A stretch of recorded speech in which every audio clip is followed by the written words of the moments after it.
Acceptance and rejection of Jesus Christ. In Lesson 2, we described the feeding of the 5,000 people, in John chapter 6 verses 1 to 71, but did not cover the final section of that story, which we are going to study here. John chapter 6 verses 51 to 71 reads, I am the living bread which came down from heaven. If any man eat of this bread, he shall live forever, and the bread that I will give is my flesh, which I will give for the life of the world.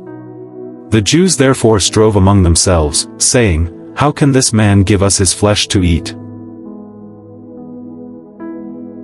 Then Jesus said unto them, Verily, verily, I say unto you, except ye eat the flesh of the Son of Man, and drink his blood, ye have no life in you.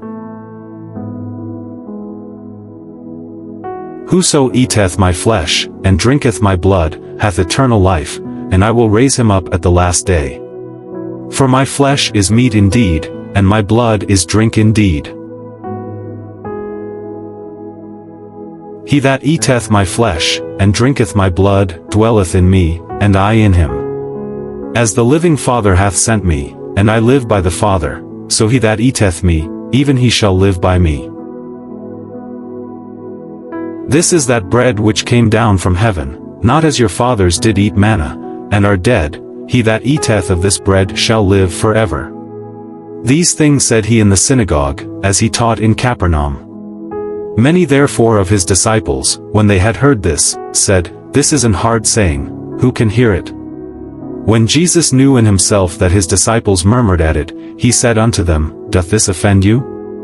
What and if ye shall see the Son of Man ascend up where he was before?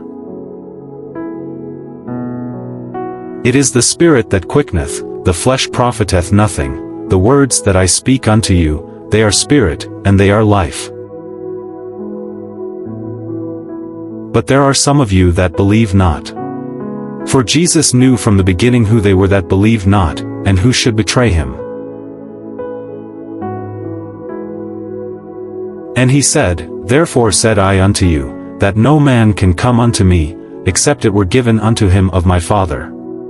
From that time many of his disciples went back, and walked no more with him. Then said Jesus unto the 12, Will ye also go away? Then Simon Peter answered him, Lord, to whom shall we go? Thou hast the words of eternal life. And we believe and are sure that thou art that Christ, the Son of the living God. Jesus answered them, Have not I chosen you 12, and one of you is a devil?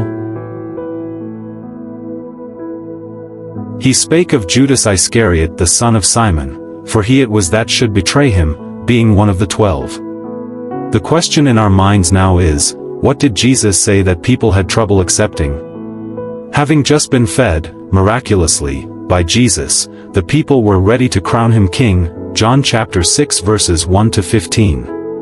But in talking with them later at the Capernaum synagogue, he explains the spiritual meaning of the miracle, saying, I am the bread of life, John chapter 6 verses 35. He expounds in more detail that this bread is his flesh, which he gives for the life of the world, John chapter 6 verses 51. This saying opened the eyes of the multitude to the fact that Jesus would not be their earthly king. He did not fit the mold produced by earthly thinking. They refused conversion, which would transform the way they thought so that they could recognize and accept Jesus as the Messiah. Many of his disciples left him at this point as indicated in John chapter 6 verses 66, which states, From that time many of his disciples went back, and walked no more with him. From a human sense, this must have been hard for Jesus.